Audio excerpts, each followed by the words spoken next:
वचन सुनने के समय में आप लोग उपस्थित हैं, इसलिए आपको धन्यवाद देते हैं। परमेश्वर के वचन में लिखा हुआ है, धन्य है वे जो धर्म के भूखे और प्यासे हैं। आज संसार में कई एक लोग कई सांसारिक चीजों की खोज में है और सांसारिक चीजों के भूखे और प्यासे हैं। यीशु मसीह का वचन भी बोलता है, जो कोई इस कुएं में का जल का प्यासा होगा और पिएगा वह और भी प्यासा होगा, लेकिन जो जल मैं तुम्हें देता हूं एक बार पिएगा और वो कभी प्यासा नहीं होगा। और ये जल जीवन का जल और परमेश्वर का वचन कहाँ मिलता है? परमेश्वर के भवन में। इसलिए आइए हम लोग इस समय आज का दिन के विषय में, आराधना का दिन और परमेश्वर के भवन के विषय में हम लोग देखेंगे। हम पढ़ेंगे भजन संहिता की पुस्तक 92 उसका 13 और 14 को पढ़ दीजिएगा।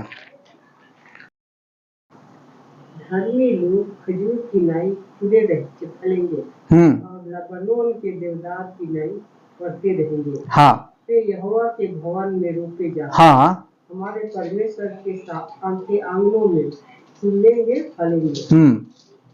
हाँ 14। वे पुराने होने पर भी फलते रहेंगे और रस भरे और लहलहाते रहेंगे। धर्मी लोग अर्थात कि परमेश्वर के लोग, यहां 13 में लिखा हुआ है, वे यहोवा के भवन में रोपे जाकर हमारे परमेश्वर के आंगनों में फूले फलेंगे। यहोवा का भवन वह है जहां परमेश्वर का आराधना होता है। आज का दिन एक मसीही को आराधना के दिन में परमेश्वर के भवन में उसको होना बहुत जरूरी है। वह तो प्रतिवर्ष ऐसा ही करता था। हाँ, और जब हन्ना यहोवा के भवन को जाती थी तब पनीना उसको चिढ़ाती थी। हाँ, इसलिए वह रोटी और खाना ना खाती थी। परमेश्वर का भवन में ही हमारा आशीष है, परमेश्वर का भवन में ही हमारी सफलता है, परमेश्वर का भवन में ही हमारी चंगाई है, परमेश्वर के भवन में ही हमारा सब कुछ है एक मसीही व्यक्ति का। और हमारे जीवन में आशीष और सब कुछ हमारा परमेश्वर के भवन में उपस्थित होने न होने पर ही निर्भर करता है। इसलिए प्रत्येक आराधना का दिन में जब परमेश्वर के भवन में जो लोग जाते हैं, वे उन लोगों से जो आराधना के दिन में परमेश्वर के भवन में नहीं जाते हैं, उन लोग से अधिक आशीषित तो वही लोग हैं। वो होता है परमेश्वर का भवन। संडे का दिन, आराधना का दिन में परमेश्वर का भवन में होना बहुत जरूरी है उसकी आराधना करने के लिए। क्यों? परमेश्वर का उद्देश्य हम लोगों को बनाने के लिए क्यों? हम पाप में थे, यीशु मसीह को इस संसार में आना पड़ा, हम लोगों के लिए लहू बहाया, उसने हम लोगों के लिए लहू बहा करके हमको पाप से आजाद कर दिया। क्या उद्देश्य था? क्या जरूरत था? लेकिन उसका एक बहुत बड़ा उद्देश्य था। उद्देश्य यह था कि मनुष्य जाति को, यशायाह 43 का 7 में और 21 में लिखा हुआ है, वहां पर लिखा हुआ है, मैंने इस प्रजा को इसलिए बनाया है कि वो मेरी महिमा करे।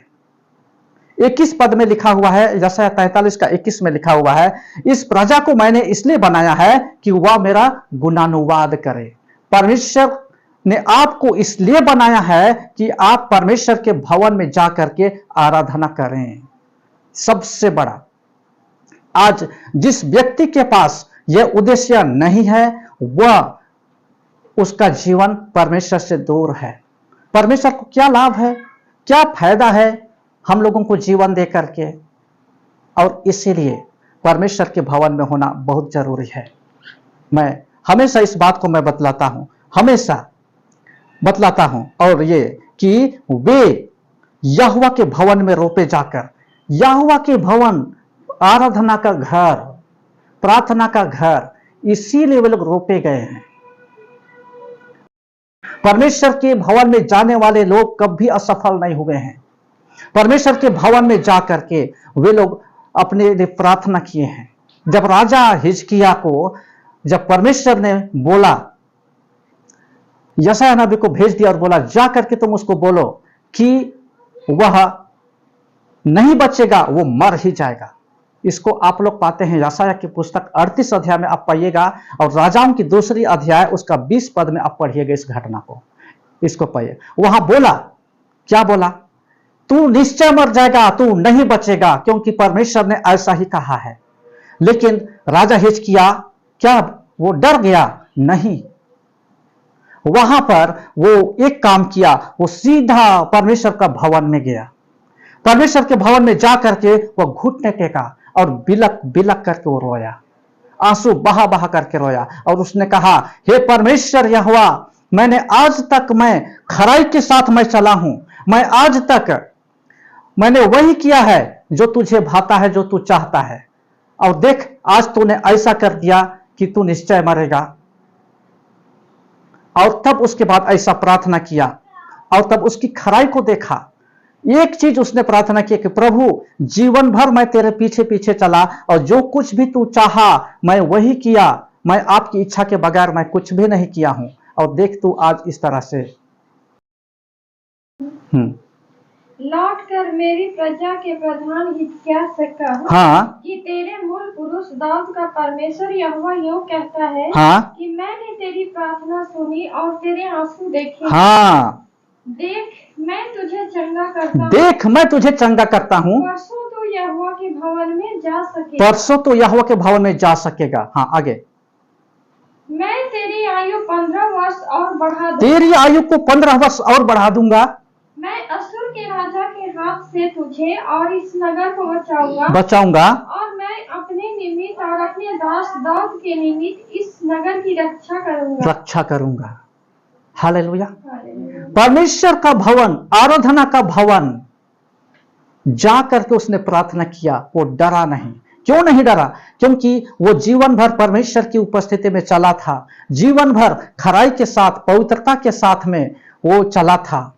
और तब परमेश्वर के भवन में वो जीवन भर परमेश्वर के भवन में जाता था, परमेश्वर का भवन हो जाता था, कभी मिस नहीं किया, कभी एब्सेंट नहीं किया।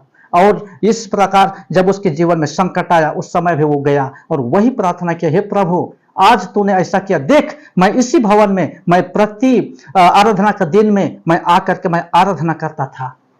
तुझको चंगा करना पड़ेगा अपने खराई के द्वारा से। ये है परमेश्वर की उपस्थिति में आने का मतलब। सामुएल की पुस्तक में आप देखते हैं प्रति वर्ष हन्ना अपने पति के साथ में परमेश्वर का भवन जाती थी। और अभी हम लोग पढ़े, जब जब वो जाती थी उसकी सौतन पन्नीना उसको चिढ़ाती थी, कुढ़ाती थी, तुम्हारा कोई बच्चा नहीं है, तू क्या जानेगी बच्चा का हाल, तू तो बांझ स्त्री है, देखो मेरे बच्चे हैं, तू क्या जानेगी। वो हन्ना अगर झगड़ालू स्त्री रहती तब झगड़ पड़ती ना, लेकिन चुपचाप हो रही, चुपचाप जाकर के परमेश्वर के भवन में वो गई और वहां पर वो भी आंसू बहाई और बोलने लगी, हे परमेश्वर तू मुझे एक पुत्र देना। और उसने यह मन्नत मानी, हे सेनाओं के यहोवा, यदि तू अपनी दासी के दुख पर सचमुच दृष्टि करे और मेरी सुधि ले, और अपनी दासी को भूल ना जाए, और अपनी दासी को पुत्र दे, तो मैं उसे उसके जीवन भर के लिए यहोवा को अर्पण करूंगी और उसके सिर पर छुरा फिरने ना पाएगा। हाँ, आगे एलियाजर क्या बोलता है?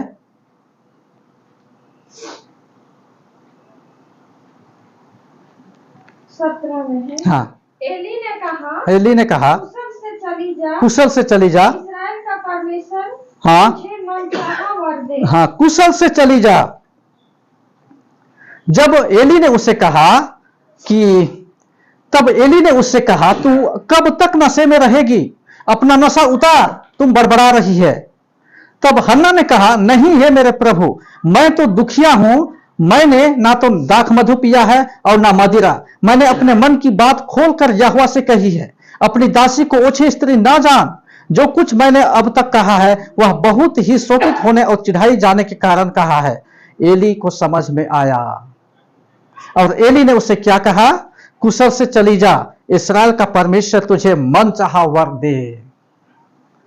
एक परमेश्वर का दास उसको आशीष देता है। इसलिए वचन में भी लिखा है, आपको हमेशा ऐसे लोगों के साथ में आपको रहना है, ऐसे लोगों का शब्द आपको सुनना है जो आपको आशीष दे, जो आपको उत्साहित करे, जो आपको प्रेरणा दे। हालेलुया। तब उसके बाद वो एली कहा, जा, इस्राएल का परमेश्वर तुझे मनचाहा वर दे। और यही आशीष जीवन भर उसको लगा। और क्या आशीष मिली? वो सामुएल होने के बाद में उसके और भी पुत्र और पुत्रियां हुई, और भी, और जीवन भर उसको आशीष मिलता चला गया, क्योंकि उसने आशीष को पाई थी। इसीलिए आपके जीवन में, हमारे विश्वास के जीवन में कैसे लोगों के साथ हम रहते हैं, कैसे लोगों की बात हम सुनते हैं, वो बहुत मायने रखता है, बहुत मायने रखता है। किसी को मजाक से भी नहीं कोसना है, किसी को मजाक से भी श्रापित नहीं करना है।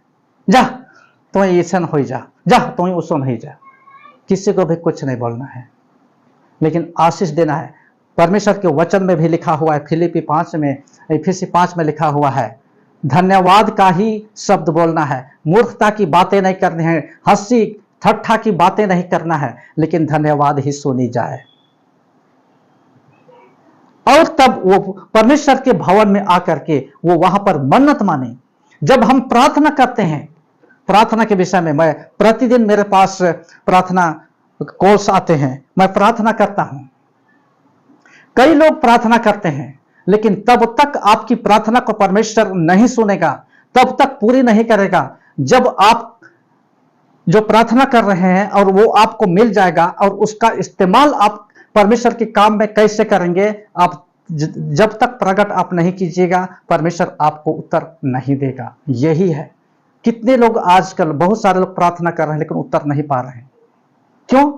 क्योंकि वचन में लिखा है, याकूब की पत्री 4 अध्याय में इसीलिए लिखा है, तुम मांगते तो हो लेकिन पाते नहीं। क्यों? क्योंकि तुम चाहते हो कि बुरी लालसा में उड़ा दो। बहुत सारे बीमार लोग प्रार्थना करते हैं लेकिन चंगे नहीं हो रहे हैं। क्यों नहीं चंगे हो रहे हैं? क्योंकि चंगाई पाने के बाद में वे लोग प्रभु में होंगे कि नहीं होंगे, परमेश्वर को पता ही नहीं है। इसीलिए वचन में लिखा हुआ है कि भजन संहिता 122 का 1 को पढ़ दीजिए। जब लोगों ने मुझसे कहा कि हम यहोवा के भवन को चले, हाँ, आओ हम यहोवा के भवन को चलें, तब मैं आनंदित हुआ। तब मैं क्या हुआ? आनंदित हुआ। जब लोगों ने मुझसे कहा आओ हम यहोवा के भवन को चलें, तब मैं आनंदित हुआ। आप भी पढ़ दीजिए माँ। जब लोगों ने मुझसे कहा आओ हम यहोवा के भवन को चलें, तब मैं आनंदित हुआ। तब मैं आनंदित हुआ। हाँ, तेरे फाटकों के भीतर हम खड़े हो गए। हाँ, ठीक, बस इतने। परमेश्वर के भवन, परमेश्वर का आराधना करने में आनंद आना चाहिए। परमेश्वर, हम लोगों को प्रार्थना करने में आनंद आना चाहिए, वचन सुनने में आनंद आना चाहिए। कई लोग हड़बड़ाते हैं। जब लोगों को टीवी के सामने बैठा दीजिए ना, और उसका मनपसंद कुछ उसको ये कर रहे, 3 घंटा बिना हिले डुले बैठ जाएगा कोई भी व्यक्ति। मैं भी ऐसा ही करता था जब मेरा जीवन प्रभु में नहीं था उस समय।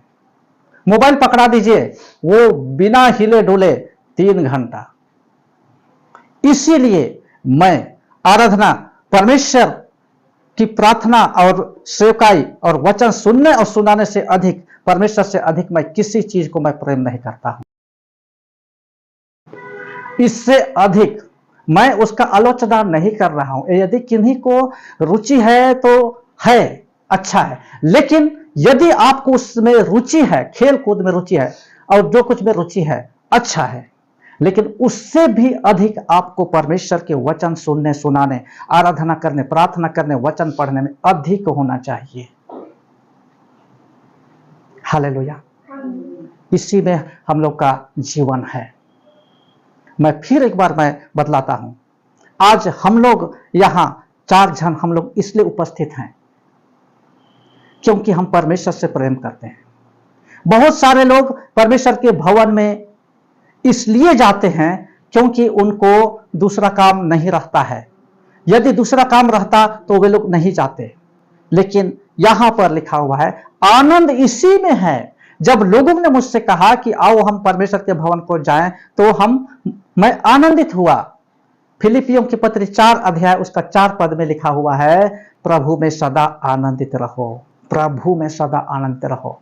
अर्थात कि वचन पढ़ने में, वचन सुनने में, इसी में आनंद है, इसी में आनंद है। भजन संहिता 4 का 7 में लिखा है, हे यहोवा, तूने मेरे मन में उससे कहीं अधिक आनंद भर दिया है, तूने मेरे मन में उससे कहीं अधिक आनंद भर दिया है, जो उनको हाँ, और दाख मधु की बढ़ती से होती थी, जो उनको अन्न और दाख मधु की बढ़ती से होता था, उनसे अधिक आनंद तूने मेरे मन में तूने भर दिया है तेरे वचन के कारण। अन्न की और दाख मधु मतलब रुपया, पैसा, धन दौलत और सब कुछ, हमारे घर में किसी भी चीज की कमी घटी नहीं है, आनंद ही आनंद है। लेकिन एक वचन को लिखने वाला दाऊद बोलता है, उससे भी आनंद, अधिक आनंद तूने भर दिया है। परमेश्वर के वचन को जानने के कारण उससे भी मैं अधिक आनंदित हूं, क्योंकि उसका आनंद तो जब पैसा रहेगा, जब संसार की धन दौलत रहेगा, वह आनंद आएगा, घट जाएगा, टेंशन में रहेगा, ऐसा। लेकिन ये जो परमेश्वर के साथ में हम लोगों का चलने का आनंद ये है, यही आपको पैसा देगा, यही आपको सब कुछ देगा। परमेश्वर का वचन में परमेश्वर ने वायदा किया है, पहले परमेश्वर के राज और उसके धर्म की खोज करो तो मैं तुम्हें सब कुछ दे दूंगा। मत्ती नया नियम में देखिएगा, मत्ती 6 का 33 को पढ़िए। हम लोग अंत करेंगे, हम प्रार्थना करेंगे इस वक्त। इसलिए पहले तुम परमेश्वर के राज्य और उसके धर्म इसलिए तुम पहले परमेश्वर के राज और धर्म की खोज करो, तो ये सब वस्तुएं भी तुम्हें मिल जाएंगी, तो यह सब वस्तुएं, सबको सब कुछ मिल जाएगा, सब कुछ मिल जाएगा। 6 का 33।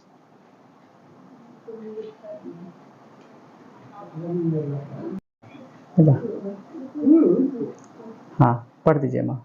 इसीलिए पहले तुम परमेश्वर के राज और उसके धर्म की खोज करो, तो ये सब वस्तुएं भी तुम्हें मिल जाएंगी। हाँ, पहले परमेश्वर के राज और धर्म का खोज करने का क्या मतलब है? आपको प्रार्थना करने का अवसर थोड़ा भी मिल गया है, अब प्रार्थना कीजिए। थोड़ा भी वचन पढ़ने का अवसर मिला है, पढ़िए। थोड़ा भी वचन सुनने का अवसर मिला है, सुनिए। यही सब काम कीजिए। मैं दूसरा काम नहीं करता हूं, दूसरा तीसरा काम। थोड़ा भी समय मिला, वचन सुनते हैं, वचन हम पढ़ते हैं, हम प्रार्थना करते हैं, हम उपवास करते हैं। और इसलिए जब सुलेमान को एक बार परमेश्वर ने खुश होकर के स्वप्न में बोला कि सुलेमान, मैं आज तुम्हारे पास इसलिए आया हूं कि जो कुछ तू चाहो मुझसे मांगो, धन दौलत, सोना चांदी, राज, स्त्रियां, जो कुछ भी मांगो मैं तुमको दूंगा, तुम मांगो। राजा सुलेमान ने क्या मांगा?